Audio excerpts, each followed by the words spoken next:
I stated earlier, there are no objections granting the request of Congressman Paduano to allow former Mayor Jed Mabilog to deliver a statement before the Quad Committee.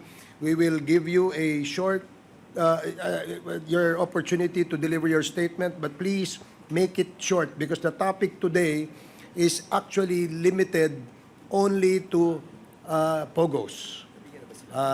Please proceed, Mayor Jed Mabilog.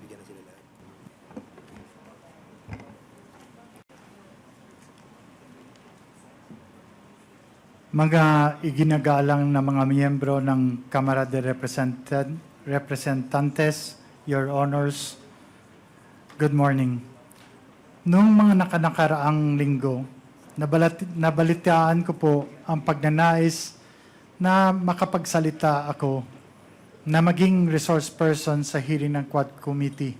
And I would like to take this opportunity to thank each one of you for allowing me to speak. Maraming salamat po.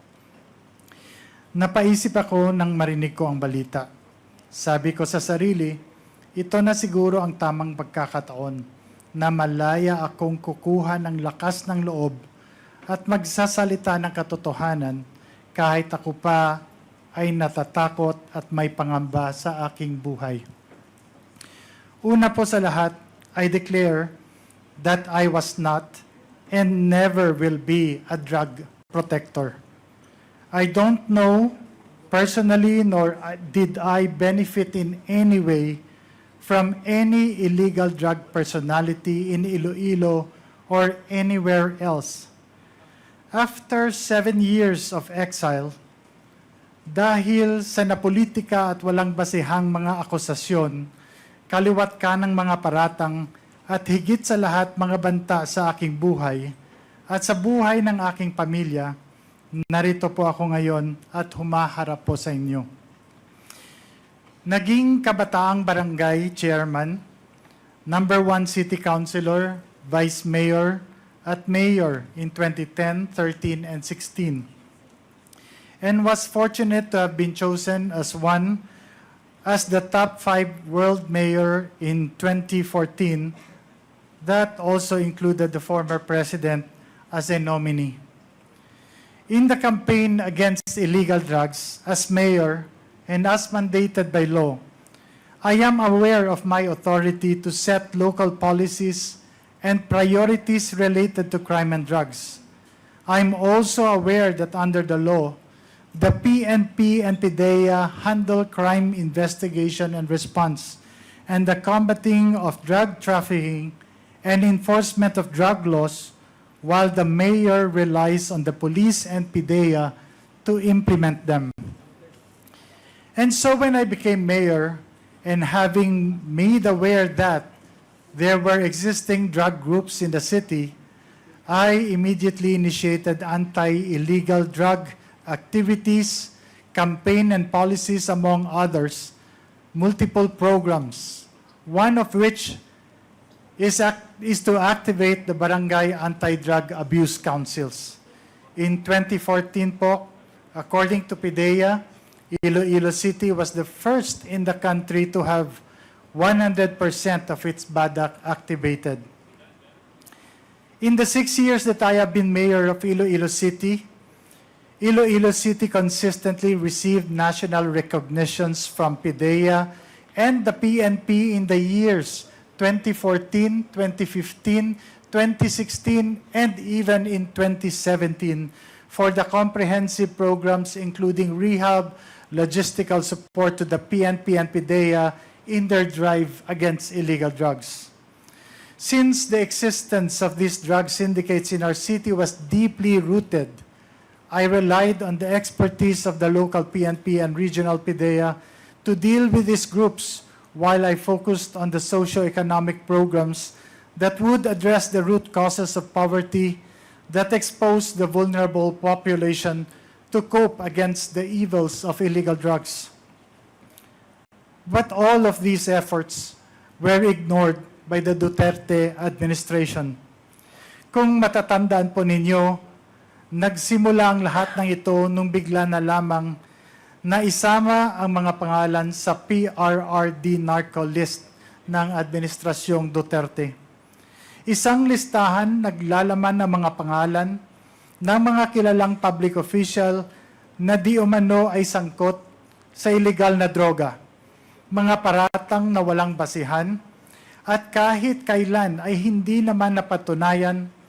As a matter of fact, until today, there are no drug-related cases that have been filed, especially in the legal courts, against me and my person.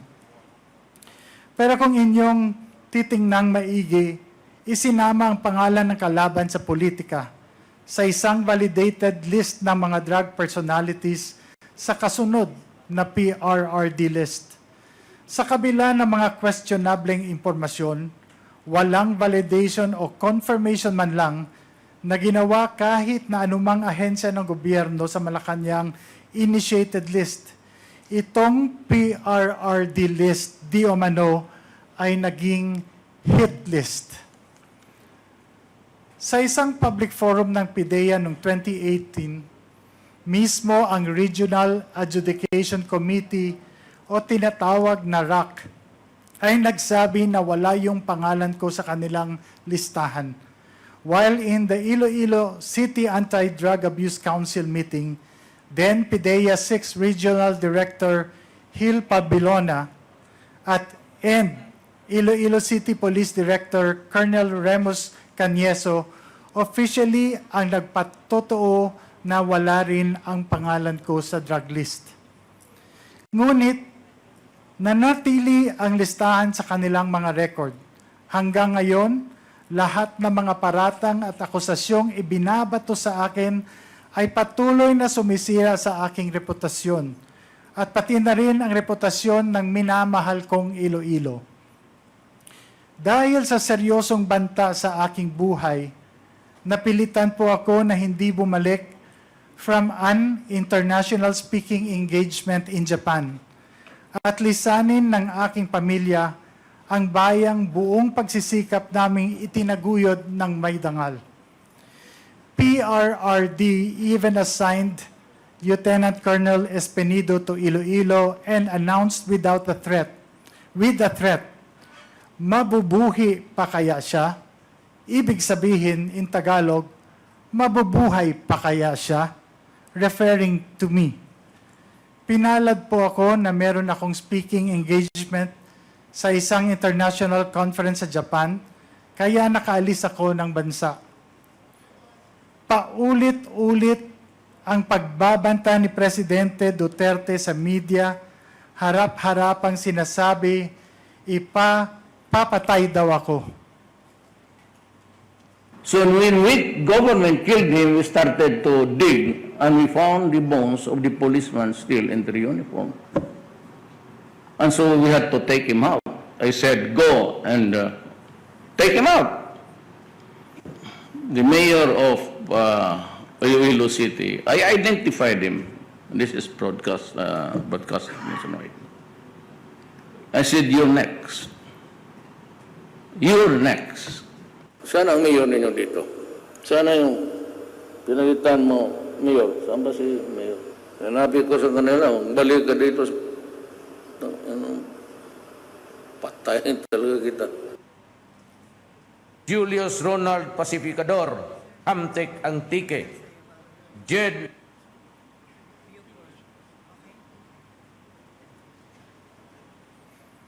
At alam po nating lahat, hindi lamang po ito basta-basta pagbabanta. Kayang-kaya niya pong totohanin ito. Labag man sa kalooban, kinailangan po naming lumisan at wag na munang bumalik sa Pilipinas. On August 28, 2017, I received an unexpected call from former PNP Regional Director Bernardo Diaz. He invited me to meet with PNP Chief Ronald De La Rosa, now Senator, at Camp Crame, Quezon City, at noon the following day. The next morning, on August 29, I arrived at the Ninoy Aquino International Airport at 10 a.m., ready to proceed. But then the call started. First, they moved the meeting to 3 p.m., and then by 5 p.m., it was delayed again, this time to 6 p.m. At around 5 p.m., a PNP colonel called me and, in a voice that sent shivers down my spine, literal po yun, warned me not to go to Camp Crame because my life was in danger. The fear that had been simmering now erupted. Soon after, at 6:32 p.m., my wife, Marivic, received a chilling text from a PNP colonel's wife.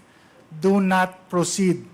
There are 20 men surrounding your house, and if you go to Camp Crame, they will kill you.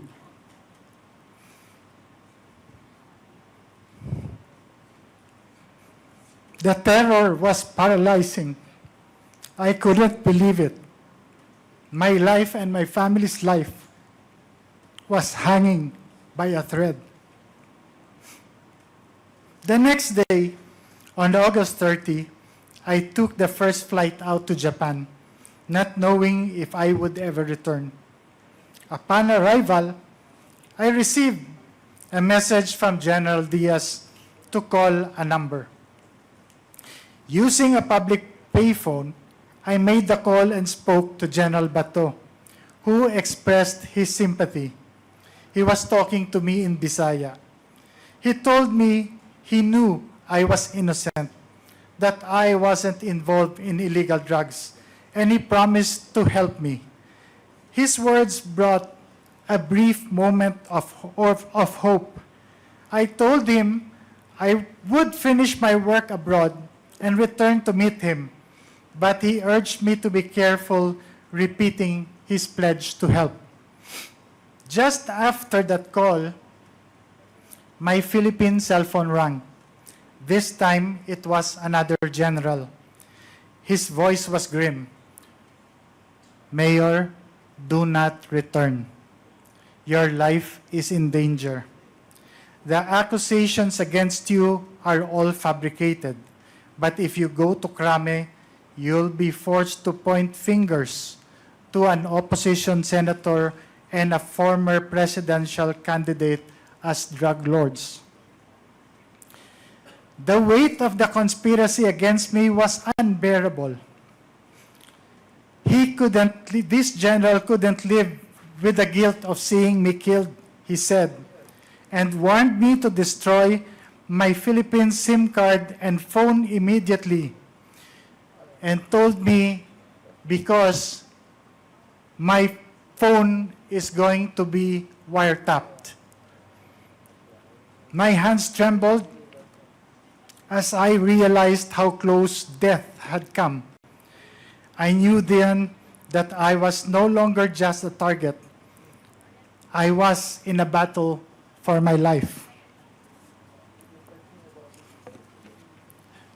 Dumiretso po kami sa US at nag-apply ng political asylum. Mapalad po kami na pinagkalooban kami ng US ng political asylum. It took 15 months for them to investigate and see the validity of us not being involved in illegal drugs, and all these accusations are all false. Ito ay isang patunay na walang nakitang kadahilanan na ibinigyan kami ng political asylum in March 2019. Masakit at malungkot, ngunit napilitan akong lumisan mula sa aking sinumpaan tungkulin sa aking pamilya at sa kababayan kong Ilonggo, na sinumpaan kong pagsilbihan, hindi dahil sa nagkasala ako, kundi dahil nanganganib na po ang aming buhay. I come before you today not merely to recount my sufferings, but to highlight a critical flaw in our system, one that allows law enforcement agencies to be weaponized for political purposes. That illegal drug trade stems from the ills of our society, from poverty to corruption of government institutions, including our law enforcement agencies. By using state institutions to carry out personal vendettas or silence perceived enemies, undermine the foundation of justice and democracy in our country. Sideline. No individual should be allowed to wield such unchecked authority regardless of their position or power. Ang karanasan at ng iba pang mga katulad kong biktima, lalong-lalo na ang mga mayors na pinagbintangan, ay ang nagmulat sa amin sa mga pagkukulang at kakulangan ng ating law enforcement agencies. Kailangan mapatibay pa ang mga institusyon ito upang hindi basta-basta magamit o maimpluwensya ng politika. Masigurong makakapagsilbi ng may integridad, walang kinikilingan at may respeto sa batas. Ang panawagan po namin sa inyo, manguna po ang hustisya at magkaroon ng reforma sa ating sistema, partikular sa pamamalakad ng ating law enforcement agencies. Accusations must be duly validated and authenticated first before any public announcement to avoid shaming and destroying the honor, reputation, and good image of hardworking and innocent persons. Higit sa lahat, panagutin ang mga umaabuso sa kapangyarihan. Sana ang nadanasan naming paghihirap na durog, persecution, trauma, at saka walang-wala ay hindi po mararanasan ng iba.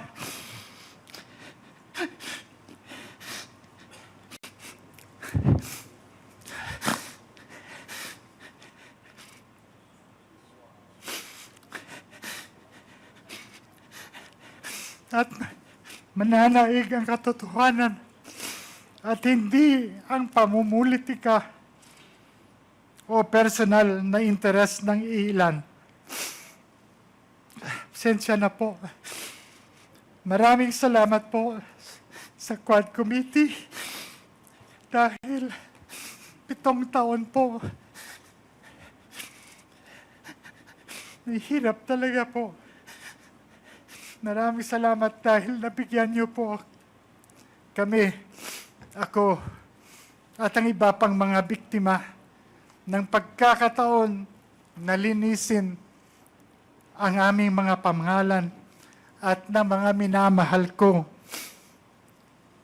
Ilonggo at yung Iloilo na tinawag po Shabualized. Magandang araw po sa inyong lahat. Dakbanwas ang Iloilo, bugal ko, my city, my pride. I am Iloilo, proud to be Filipino po.